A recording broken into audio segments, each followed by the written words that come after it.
Hello my dear students, welcome back to the tale of knowledge. तो आज की इस वीडियो में हम समझेंगे अनसीन पैसेज। तो वीडियो को स्टार्टिंग से लेकर एंड तक जरूर देखिएगा, क्योंकि आज की जो टॉपिक है वो काफ़ी ज़्यादा इंपॉर्टेंट है, इसलिए वीडियो में अंत तक बने रहिएगा। चलिए वीडियो को शुरू करते हैं। अब देखिए स्टूडेंट्स, आप ऑलरेडी जानते हैं कि आपके एग्जाम में 2 अनसीन पैसेजेस पूछे जाते हैं और 5 नंबर का आपका पैसेज आता है। तो 5 नंबर का एक पैसेज होगा और 2 एग्जाम में आएंगे। इस तरह से आपको 10 मार्क्स मिलेंगे। अगर आप अनसीन पैसेज की प्रैक्टिस करते हैं तो ये आपको 10 मार्क्स दिलवाएंगे। और आपके जो एग्जाम में पेपर आएगा, उस पेपर का पहला जो सेक्शन होता है जिसको कहा जाता है रीडिंग स्किल, तो वो रीडिंग स्किल में ही हमारे पैसेज पूछे जाते हैं।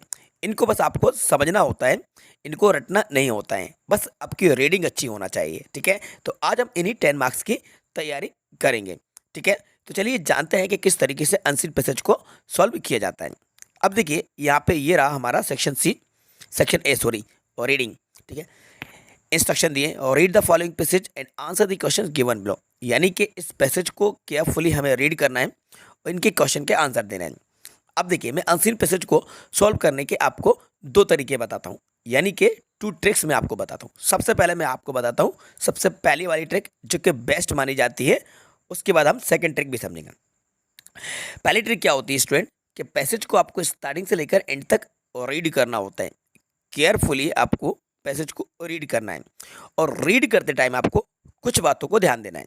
अब वो कौन कौन सी बातें हैं, यानी कि जिसमें अगर कोई डेट दी गई है, अगर कोई डे दिया गया है, या डे के साथ अगर कोई ईयर दी गई है यानी कि सन दी गई है, या फिर कोई प्लेस का नाम दिया गया है, प्लेस का नाम दिया गया है, या फिर कुछ नंबर्स दिए गए हैं। क्या दिए गए हैं? नंबर्स, या कुछ नेम्स दिए गए हैं, या कुछ रिलेशंस, या फिर कुछ पोस्ट वगैरह दी गई हैं। तो ये हमारा एक आंसर हो सकता है। इन चीज़ों को आपको ध्यान देना है। शॉर्ट फॉर्म में अगर कुछ वर्ड लिखे हैं या बोल्ड करके कुछ वर्ड लिखे हुए हैं, हाईलाइट किया गया है, तो ये हमारे आंसर हो सकते हैं। इन चीज़ों को आपको ध्यान देना है पैसेज को रीड करते टाइम। ट्रांसलेशन करने की भी जरूरत नहीं है, आपसे ट्रांसलेशन नहीं बनता है, नो वरीज। ठीक है, बस स्टार्टिंग से लेकर एंड तक रीड कर लेना, ये पहला वाला तरीका है। उसके बाद आप क्वेश्चन को रीड करेंगे और क्वेश्चन को रीड करने के बाद आंसर आप पैसेज में फाइंड आउट करेंगे। ये हमारा पहला वाला तरीका है। अब बात करते हैं उन स्टूडेंट्स के बारे में जिनको रीडिंग में प्रॉब्लम होती है, जिनसे रीडिंग अच्छे से नहीं बनती है, वो कैसे अनसीन को सोल्व करेंगे। देखिए, उसके लिए ट्रिक नंबर 2 है। ट्रिक नंबर 2 ये है कि आपको पैसेज को रीड नहीं करना है। पैसेज को रीड नहीं करना है। अगर आपकी रीडिंग ज़्यादा अच्छी नहीं है तो क्या करना है, आपको डायरेक्टली क्वेश्चन को रीड करना है। क्वेश्चन को आपको रीड करना है। फर्स्ट जो आपका क्वेश्चन है उसको रीड कीजिए और आ जाना है आपको पैसेज पे।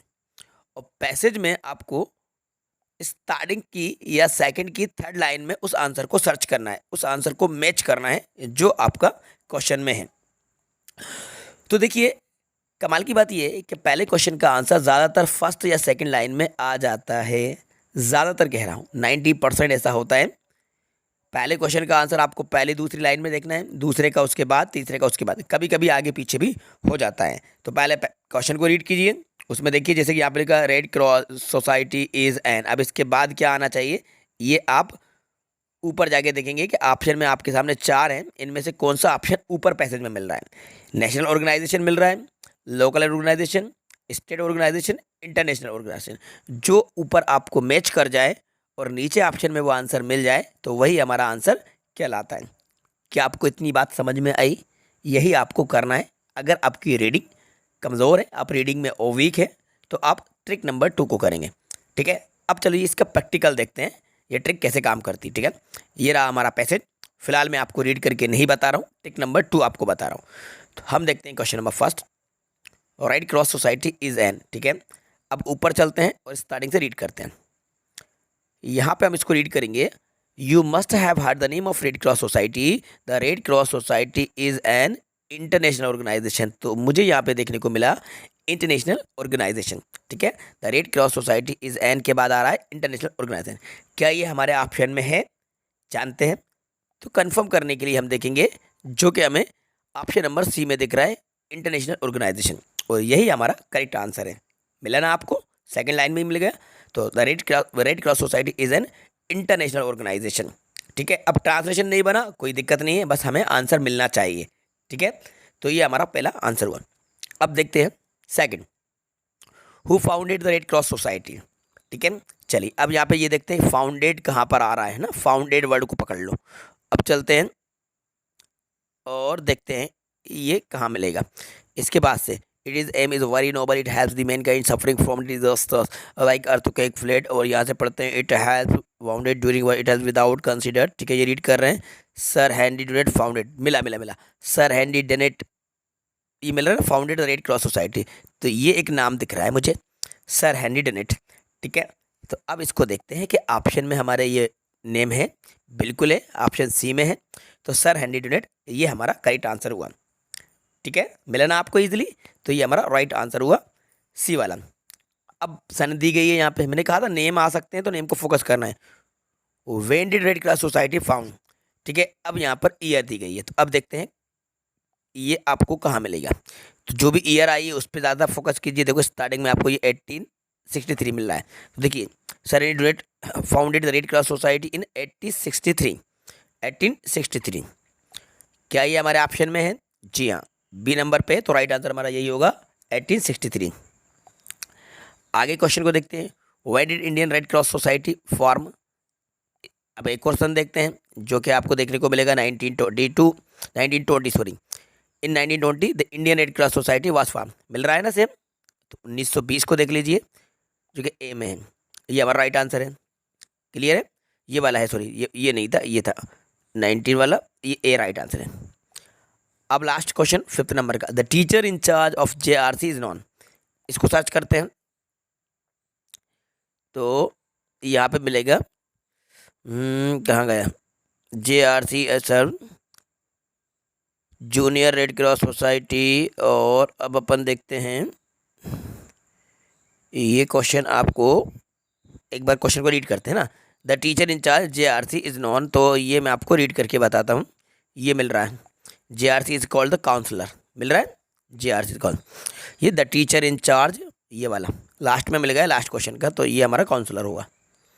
ठीक है, इस तरह से आपके 5 मार्क्स फिक्स हो जाएंगे, क्योंकि MCQs ही आते हैं। क्या आते हैं? MCQs आते हैं, डिटेल क्वेश्चन बिल्कुल भी नहीं आते हैं। MCQs में मोस्टली फ्लिप्स होते हैं, फिल इन द ब्लैंक्स होते हैं, मल्टीपल चॉइस क्वेश्चंस आपके पूछे जाते हैं। तो अगर एग्जाम में आपके ये पैसेज आता है तो 5 मार्क्स आपके बिल्कुल कंफर्म हो जाएंगे। इंपॉर्टेंट पैसेज था, काफ़ी ज़्यादा इंपॉर्टेंट था, इसकी आपको प्रैक्टिस करना है। अभी वीडियो खत्म नहीं हुआ है, अभी एक और पैसेज देखेंगे, ये पैसेज नंबर 2, ये भी काफ़ी ज़्यादा इंपॉर्टेंट है, एम्परर अशोका वाला। ठीक है, चलिए इसको भी सॉल्व करते हैं साथ में। तो ये रहे हमारे क्वेश्चन। पहला, हु प्लांटेड शेडी ट्रीज, पहला question who planted shady trees. तो चलते हैं ऊपर, यहाँ पे स्टार्टिंग में मिलेगा emperor Ashoka was one of the earliest Indian monarch who planted shady trees. तो कौन है भाई? अशोका। तो यहाँ पे पहला आंसर हमारा बी होगा, अशोक। ठीक है, ये मिल गया। The Mughals planted the magnification avenues of chinar, Mughal ने कहाँ पे लगाए थे? तो ये देखते हैं, इसका भी आंसर आपको मिल जाएगा। ये लगाए थे कश्मीर में, कहाँ लगवाए थे? Kashmir. But there was no conscious planning and the people ने, ये आप यहाँ से देखें, द मुगल से यहाँ से पढ़ेंगे तो कश्मीर आपको मिल जाएगा। तो ये आपको लगा देना है ऑप्शन नंबर ए पे, कश्मीर। 3rd नंबर क्वेश्चन है, हु वाज अशोक, अशोक कौन था? तो ये आपको स्टार्टिंग में मिलेगा, ये लिखेगा एम्परर अशोका, एम्परर मतलब होता है मोनार्च। ठीक है, तो ये राइट आंसर आपको कहाँ पे मिलेगा? इंडियन मोनार्च, बी वाला। Which plants were planted along the bank of the river. ठीक है, तो इसका जो राइट आंसर है वो है हमारा चिनार, ये मैंने सर्च कर लिया है, आपको भी इजीली मिल जाएगा। आगे बढ़ते हैं क्वेश्चन नंबर 5 की तरफ। इट प्रेजेंट और रोड्स आर प्लांटेड बाय। ठीक है, अभी रोड्स का मेंटेन किसके द्वारा किया जाता है? ये हमारा PWD डिपार्टमेंट के द्वारा की जाता है। ठीक है, तो ये हमें देखने को मिल जाएगा PWD, बी नंबर। ठीक है, तो ये मैंने आपको 2 पैसेज एक्सप्लेन करा दिए जो कि काफ़ी ज़्यादा इंपॉर्टेंट थे। इसी तरह से पैसेज आपके एग्जाम में आएंगे, बस आपको प्रैक्टिस करना है। Practice makes a man perfect, जितनी ज़्यादा आप प्रैक्टिस करेंगे उतना ज़्यादा आपके लिए अच्छा रहेगा। आई होप स्टूडेंट्स ये वीडियो आपको पसंद आई होगी और अब आप जान गए होंगे किस तरीके से आंसर पैसेज की प्रैक्टिस करना की जाती है। तो इसी तरह से आपको आंसर पैसेज की प्रैक्टिस करना है। ट्रिक नंबर 1 या ट्रिक नंबर 2 का आप यूज़ कीजिए।